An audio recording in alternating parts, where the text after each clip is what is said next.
Hello, I'm Becky Wigland. I'm the curator of the National Balloon Museum in Indianola, Iowa, and this is a roundtable of Texans in 2013, and we're going to talk Texas and Bill Murtorff and a lot of good stories.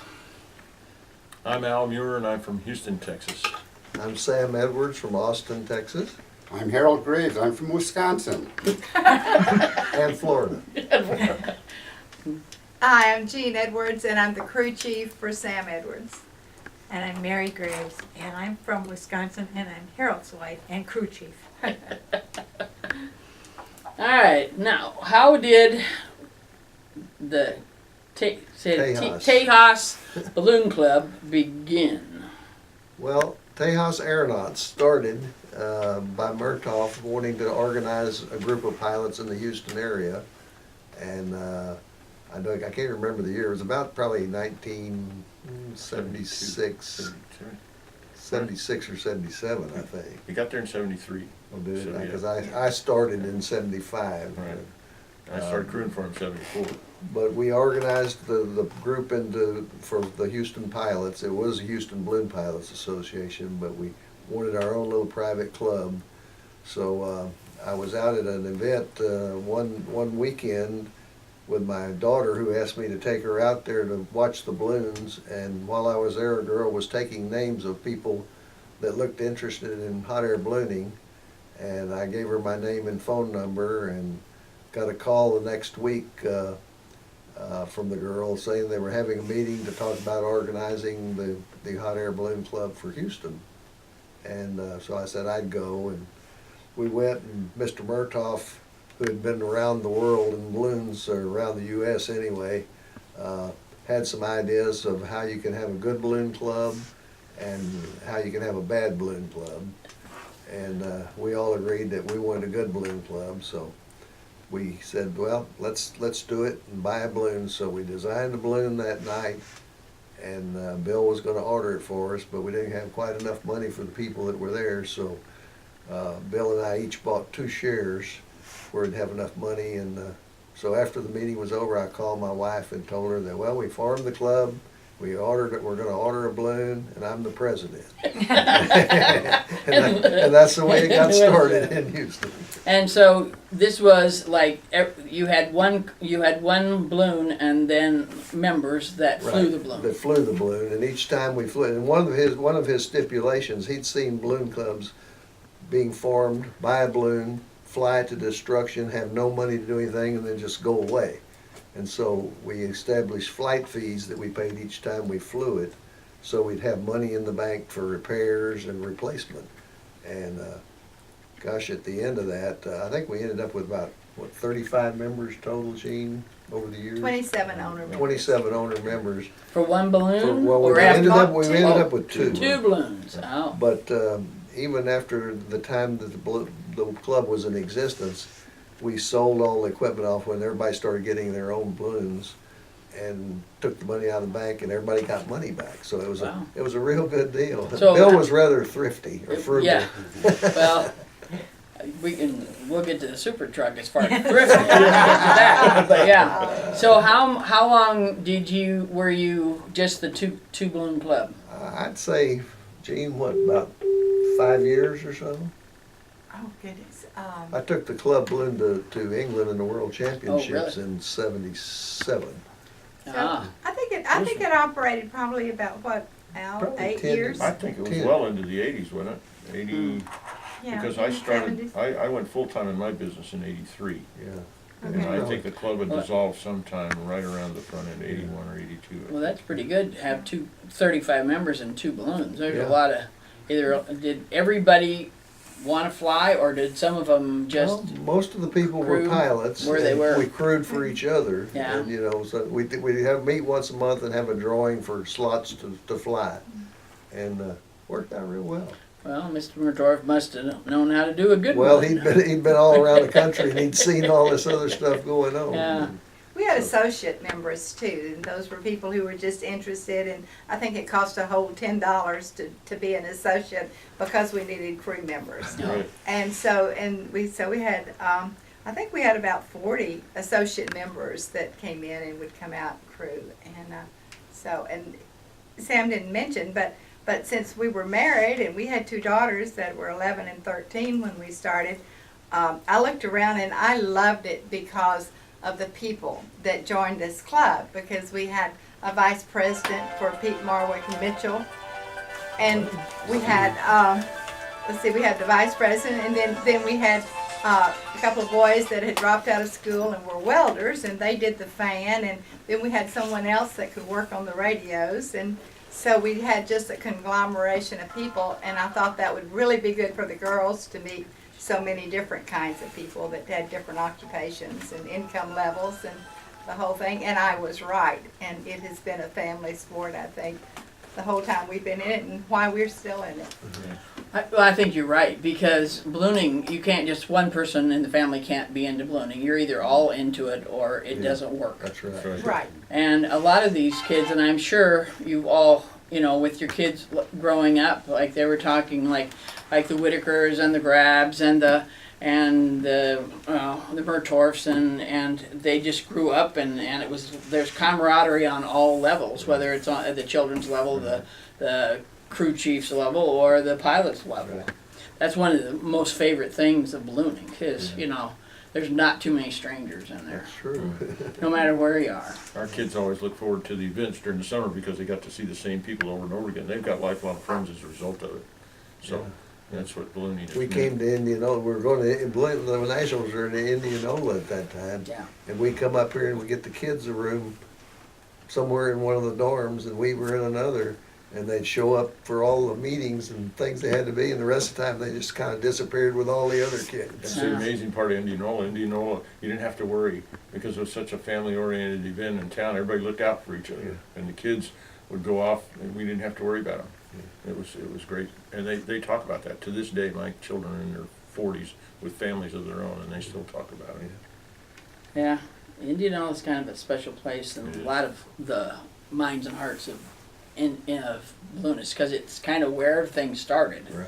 Yeah. I mean, they were in Reno, but Indianola. People grew up in Indianola for 18 years. That's a long one span, and the same people would come. Yeah. And then when it started hopping around, then we lost some of them because it was far away. But Yeah. and there were a lot of things going on. Now, Mr. Murtorff, I was reading, as far as he was a surfer, I can almost envision that, but yes.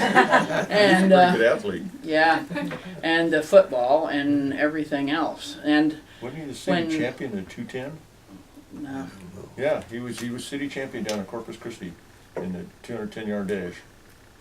Okay, if you say so. Yeah. I went to the same Athlete. high school he did, but I didn't know him. Oh, really? 220. No. Yeah, he was a city champion. so he was tried and true from Texas, huh? Yeah, he was Corpus Christi, Texas, Ray High, and then he went to Del Mar, and then he went in the Army, and then he came back and got into ballooning. Yeah. Well, he actually got into, well, I'm not sure when he bought the balloon to advertise his surfboard shop on the No. beach, but he soon found out the wind was too high on the coast. It Well, didn't he work too He was well. a roofer to support his habit. Right. Yeah. for a He even while, helped yeah. me roof a couple of rent Yeah. houses I had. He helped me roof my house. Yeah. So when did you first meet him when you started the balloon club, or Well, no, it was, well, I first met him when I followed him all the way across Houston flying a balloon. Oh, And we got out in front of him when he was getting ready to land, and he came over us and he threw us that old scraggly rope down and says, "Catch me." So we caught him and he penduled him down over some trees, and he came crawling out wearing his yellow and blue knickers and a yeah. funny hat. And he says, "Is anybody hurt?" And I said, "No." I said, "What country did you come from?" And like he was an alien, he says, "I took off over in Memorial Park." But that was when I first met him. He was- that would be scary because some of his outfits, and he was a good guy, and as far as I remember him selling pins Yeah. and the beard but the super truck. every year I kept thinking, it made it won't again. make it. Barely, probably. And then you were talking the other day that when you changed gears, he had to get underneath it. Sometimes To, it'd hang up. They would hang up yeah. sometimes.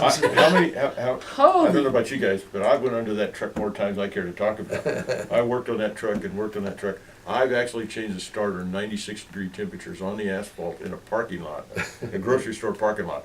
And Bill was giving me a hard time. What's taking so long? How come you take so long?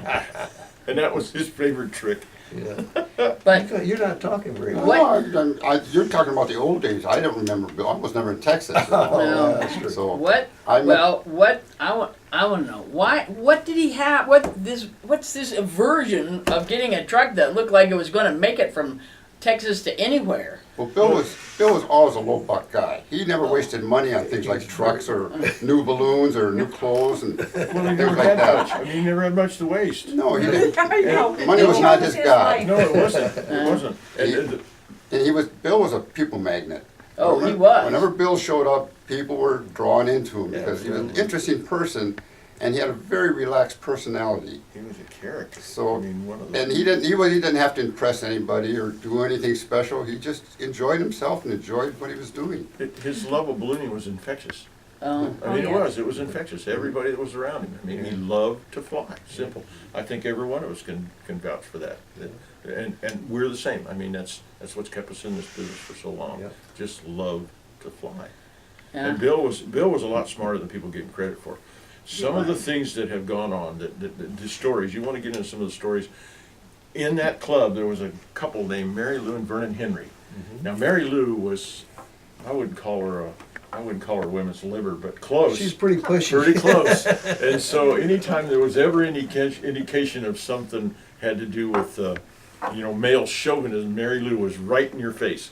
So she decided to take Bill on in this deal, and oh boy, and then the first flew, it was so much fun. And Bill had a newsletter. Oh In yeah. that newsletter, he published all of this stuff. And there was just enough truth in a lot of the stories that people believed it. And so he started an organization called SAL. Yeah. Superiority. Save our women. Yeah, save our women. That's what the guys would say, but it was superiority over women is what it was supposed to be. And then the women, Mary Lou and some of the girls started one called WASP. Women are superior pilots. And it went from there. And then Bill put that deal in the newsletter that said, if God wanted women to fly, he'd have painted the sky pink. And it went from there. Well, here in Indianola, Donna and Denise Whitaker decided they were going to have a meeting of all the women pilots. So they had this meeting. Well, she was dating one of the girls, Denise, I guess it was dating Kevin Popple, another pilot, an older pilot, a long time. And Kevin and I got together, and I said, hey, I have a friend. Right here's a pig farmer. I said, let's go get a couple of piglets and turn it loose in the meeting. Oh, And we dear. did. And I'm telling you what, we never heard the end of that. Yeah, I had a pig at one of the banquets too. Oh really? Yeah. Give it to They, it. they Give were it keeping to it in the Oh. bathroom, and every time I go up to go to the bathroom, they'd run get the pig and hide it somewhere. Yeah, it was in the girls' bathroom part of the time. This was the head of Sal. Oh, This was a I tertiary see. head You were of the Sal, president of that right too, here, huh? yeah. Ah, I was trying to figure out where did that pig come in, but oh yeah, okay, all right. Well, this was during the the 60s when or 70s when women's lib was really kind of at its height, and with the two girls that we had, and I was kind of a silent women's liver, and I was determined that That's the only time. I wanted my girls to experience life and everything, and one of them ended up an attorney, and the other one was an architect, and so it was a kind of an interesting time for Sam, and he was old school and I was new school, so but we had a lot of fun with it, and the girls did. One time Sam was inflating the balloon, and I think we'd just gotten a new skirt, and we had written let's see, what was it? Oh, what was the women's slogan back then? But at any rate, it was I can't remember, but it was National on the bottom of the Organization skirt. Now. We Now, had National put Organization letters Women. on the Oh, yeah, skirt, so he inflates it, and It we said, stands up. "Oh, Sam, let's take pictures." And so here's the skirt, this beautiful balloon, and the skirt, and superiority over women. or not now, but anyway, superior over men. So it was fun. Do you remember when Larry, I've forgotten his last name, Larry took Tejas down to San Marcos for the Miss Nude Universe contest? We heard about it. And they had pictures of him in the basket. And of course, they ended up in some some magazine, and Mary Lou found them. And Tejas was in the picture. Do you remember? She went ballistic. I think somebody had a license suspended or something another at the end of all of that. Well, I think he was invited to leave the club or something. So, Yeah, that was fun. So Bill, we all learned from each other. I mean, we did. We learned from each other. Bill had been flying longer than any of us when we started, of course. And so we learned, by watching and doing and so on. Well, we used the drop line a lot in the early days. Yeah. Before we really learned to land properly, we'd use it. Well, We'd use the drop the line. Picard vent system wasn't very Yeah, good. It was down exactly. to the equator. Did you all have Picards? The club had. Oh, yeah. the club. I was a Okay. private owner, Yeah. so I ended up with the barns. I ended Okay. with in fact, on my check. Balloon Works now. Yeah, I ended, Balloon Works, yeah, yeah. right. Firefly. Okay. Anyway, I came in on my check ride, and Bill said, "Can you make that field right there?" Sure. I pulled the top out of that sucker, come screaming out of the sky, and parked it. Bill got out and kissed the ground. He could not believe how fast that thing came down. I said, if you vent through the top, it works better than the sides. well, we were very inventive at that time. One time we had two of our balloon club members that decided to see if you could survive, what was it, a 50-foot Oh, fall? yeah, drop. Or Yeah, drop. fall. And so they went to 50 foot and opened, Pull the top. pulled the top out, Oh, dear. which was a panel that just Yeah. opened, and once you pulled it, I mean, you were coming down very rapidly. So, at any rate, but they decided they never wanted They to only do did that. that once. And nobody else tried it.